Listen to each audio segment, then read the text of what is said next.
Now that you guys have a good understanding of when to get involved pre-flop and then how to play on the flop, we will now move on to playing the turn. The turn is a key street in Hold'em that is probably also the most misplayed street in the game. As you learned in the pot building lesson, each street has an exponential multiplier effect on the pot size, and the turn is often the street where we decide if we're going to play a big pot or a small pot. Since most people aren't playing in the hand, that would explain why the turn is so often butchered when people are playing it. So if you followed my advice, it will be very rare that you make it to the turn out of position. However, there will still be occasions where you find yourself in this spot. You raised early position and got called in position, or you decided to play from the blinds. So I will address playing out of position first, but before we look at that, you must know that when the turn hits, the first question you ask is, does this card affect mine or my opponent's hand range? Did the turn complete a draw? Did the turn bring in more potential draws? Is it likely this card made my opponent two pair? Is it a scary card like an over card, or is it a total brick like an offsuit deuce? If someone had the best hand on the flop, how likely is it that they still have the best hand? Cards that are likely to change the leader in the hand include cards that complete draws, like a straight card or an obvious flush card coming in. As I said, over cards, which could make a new top pair. An example of this would be, say you continuation bet ace-king in position on a 10-deuce-3 board. Now a king comes on the turn. Your opponent can't feel as confident with his 10 because he no longer has top pair. Also, cards that are likely to make a second or third pair type hand and two pair trips. So like, I don't know, if the board was ace 7-2 and the turn is an 8, 7, or 6, well, that hits, 7, 8, and 7, 6 type hands, which are the most likely sevens our opponent would have. So that would be like a semi-scary card because our opponent might have a decent hand now. And then, of course, there are the cards that don't change who's in the lead, which we refer to as bricks. Here I just put offsuit undercards, just any random garbage that really isn't likely to hit either of your holdings or your opponent's holdings would be referred to as a brick. So now we will go to playing the turn out of position. If we decided on the flop that our hand was good enough to check call 3 streets but no more, then the turn's easy. Check to our opponent again and call his bet regardless of the turn card. We made our plan on the flop, so we're going to stick to it. If our opponent checks behind, we can be fairly confident our hand is strong enough to bet the river for value, since now we would be playing the pot for 2 bets while we were prepared to play it for 3 when we saw the flop. Remember though, if your plan was to check call down, unless you've improved to trips or 2 pair, you should not be raising at any point in the hand. If you improved, check raise only if you think your opponent will call with worse. You've improved your hand, sure, but your opponent's hand might be good enough to bet the turn and then bet the river or call a donk bet on the river. His hand probably isn't strong enough to call a check raise on the turn because that shows an absolute ton of strength. So yeah, check raise only if you think your opponent will call with worse. Otherwise, check call. And in my experience, I would suggest bet the river for value if you've improved to that 2 pair of trips, just so your opponent can't check back for a free showdown, which is a very common tactic at medium stakes. Bet the turn so you can check back the river. Remember, we never want to miss a value bet when we're playing, so go ahead and fire out if they check back that turn. Or even if you just check call the turn, just fire. Now, if we've check raised the flop because we flop strong, again, the turn card is usually irrelevant.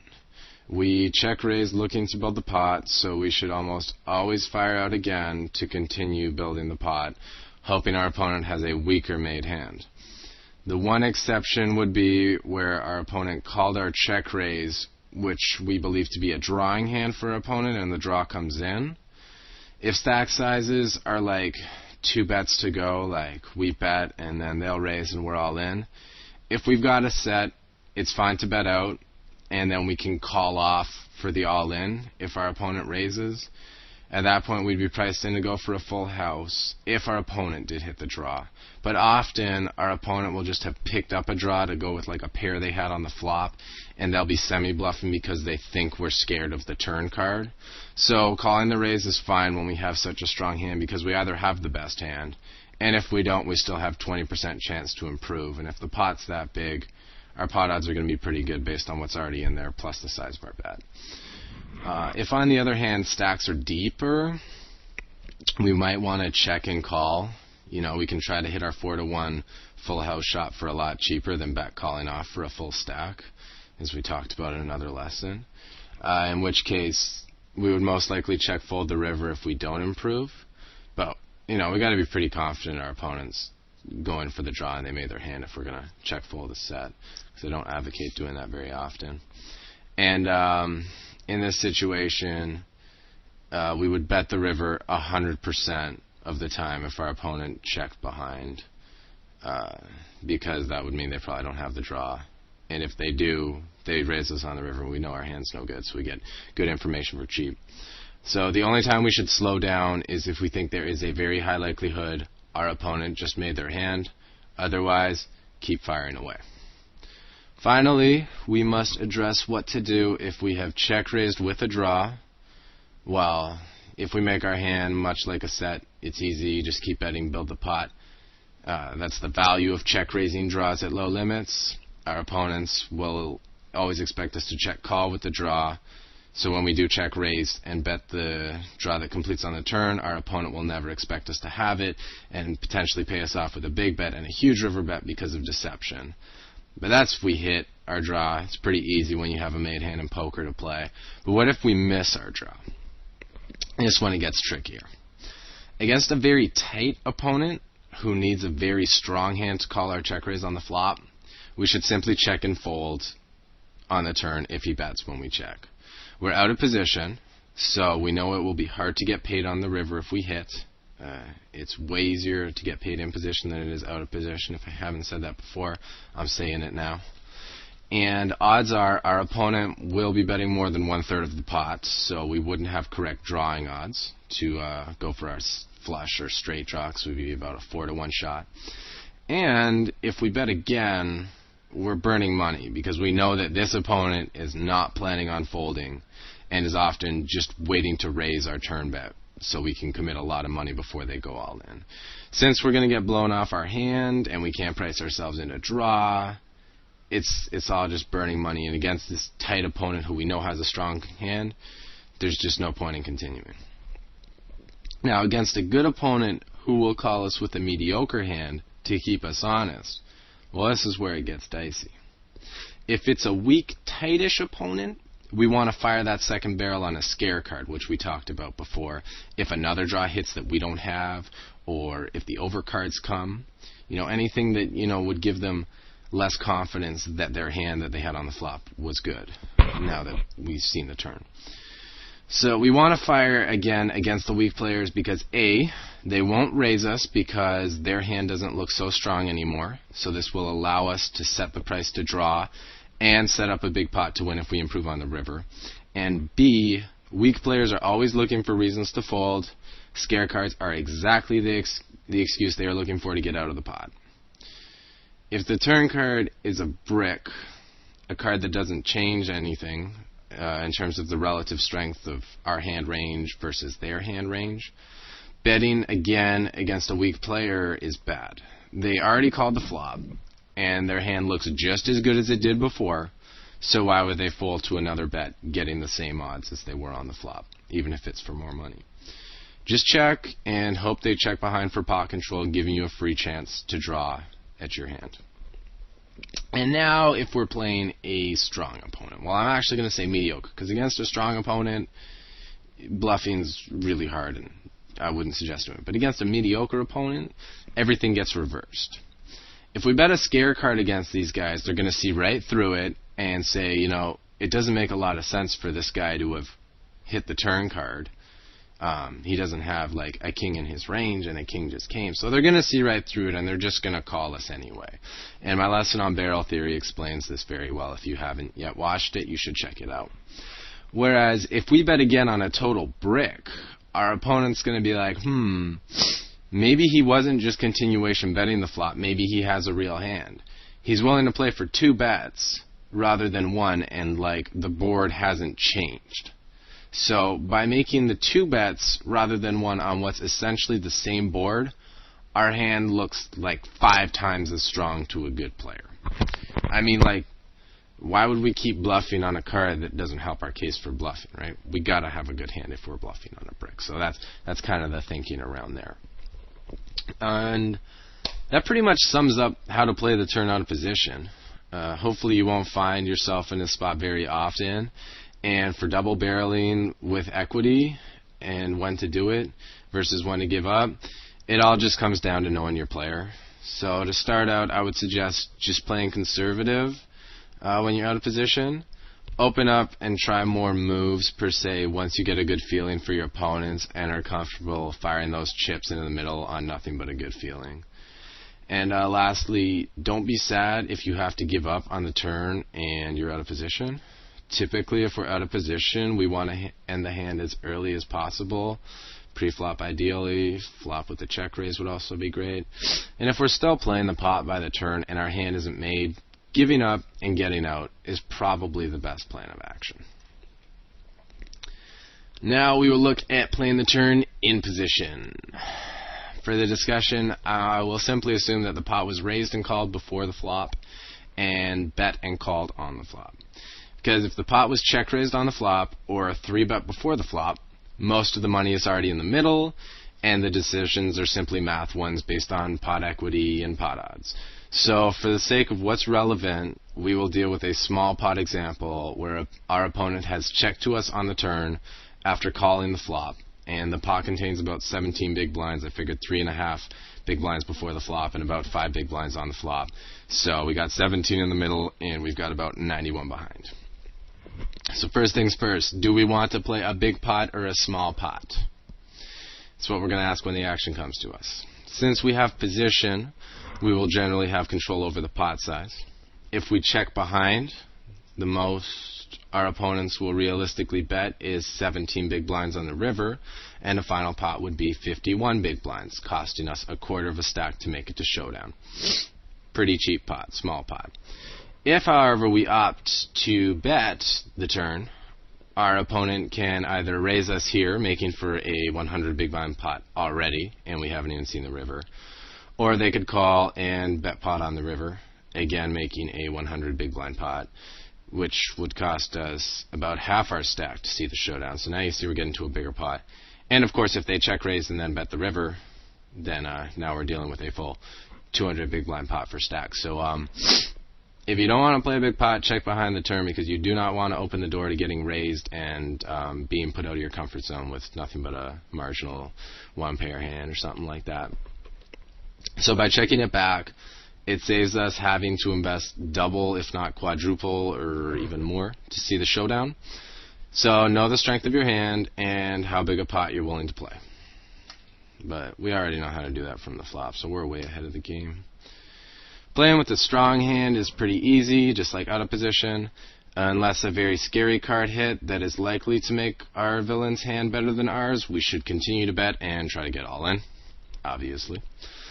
Often we should continue firing when the draw hits for a couple of reasons. The first is that our opponents like to check call with a lot more than just the obvious draw. So by betting the turn when the draw comes in, our opponent will fold a large percentage of his range, and if he's folding a high percent, our bet is working a higher percent of the time. We're getting that, instant return on our money for the right bet size. And also, if even if they made the draw, they might just call the turn because they don't want to give away that they've hit it. And then if they check to us on the river, we can just get the free exit from the hand, checking behind if we don't improve. So we just really get to control the pot against our opponent. And, sometimes they'll even fold like top pair because they think that we made the draw just because we fired again. But if we got a strong hand, we can probably beat top pair anyway. Anyway, just remember, like the flop C-bet, as long as our turn bet is less than the size of the pot, if our opponent folds even 1 out of 3 times, we're automatically showing a profit, and knowing whether to bet the draw card or pot control, again, like I said before, it comes down to knowing your opponent, because it really sucks getting check raised off your set when you bet the turn and get raised after the draw hit. So just know your opponent and know if they're capable of check raising the turn, I guess, is the real key part to that little rant. Playing with a marginal hand, again, isn't too tough. I talked about this in the pot building lesson. If you have top pair, okay kicker, you should typically just check behind the turn when you get the option if you elected to bet the flop rather than checking it back there. Most opponents won't call a flop and turn bet with a weak top pair or worse. However, many opponents will call a flop and a river bet because they assume your turn check mean weakness. Also, by checking the turn with a marginal hand, we force our opponent to have a lot of really bad hands in his range on the river. A lot of villains will auto-bet the river with anything if the pre-flop raiser checks back the turn. And while top pair beats most random hands, so inducing these river bluffs and calling them by properly playing the turn will lead to a lot of easy money. We're talking money where you have 100% equity and they had no hope anyway. And I want to make a little note here. Sometimes you plan to induce a bluff and call the river bet only to see that villains sucked out and made two pair trips or something like that. Don't feel like you messed up because your opponent got lucky. When you pull this pot control play, our opponent will typically have at most 10% equity. Sure, you'll lose the pot one time that you could have won by betting the turn. But if you bet the turn, you win a small pot with your marginal hand. If you induce and snap off the bluff, yes, you'll lose that bigger pot 10% of the time that they do improve, but you'll also win that same bigger pot 90% of the time. So you guys can run some math if you want, but it's a plus EV play to induce bluffs for free value. Now what if we don't have a hand? This is when the actual turn card is most important, ironically enough. When we have the goods, all we have to be aware of is whether the turn made our hand weaker or the same, if we should slow down, and whether we want to build the pot or control the pot. That's the big part of the turn. It's kind of the crossroads between like big or small pot, which way we gonna take. When we don't have a hand though, but we've continuation bet the flop, we have to decide if the turn card is a good card to continue betting on, because if we only bet the flop as a bluff and never bet the turn, then we're not going to make money because people are going to pick up on that. So, like the out of position section, if it is a scare card and you are against a weak player and they check to you on the turn, you should bet again, typically 3/4 of the pot, since weak players love to fold. If the turn card is a brick and you are against a weak player, you should give up on the hand the majority of the time. Checking back the turn and bluffing the river is what I refer to as the suicide bluff, and the name says it all, so don't do this bluff ever. Also, if the turn card's like something you think your opponent would be trying to trap you on, then you probably shouldn't bet, because then you're just falling into their trap and, you know, abiding to their wishes. So only if it's a card you think that will scare your opponent should you bet it if you're against a weak player. And then against a strong player, well, it really comes down to how weak a hand they will call your flop bet with and how many bets they're capable of calling. If our opponent likes to call down 3 barrels without much, or they like to call the flop only with super strong hands, then we should never bet any turn cards, scare or brick, because this player just doesn't like to fold. Against those who call fewer bets or call the flop with a wide range of hands, we should bet on the cards that are unlikely to improve them. Against some players, this is the draw completing cards. Against others, it's an over card. And then we would give up on those that are likely to have improved them. And lastly, against a nitty or tight aggressive player, this would be the one time that double barreling on bricks is very effective for the same reasons outlined before. They will often call your continuation bet without much because they know people love to continuation bet. But once you fire again on the turn, they have to give you credit for a real hand and fold out a large percentage of their range, because most players at low limits are not capable of double barreling without a made hand. Anyway, I hope this lesson has been helpful, and next time we will cover river play.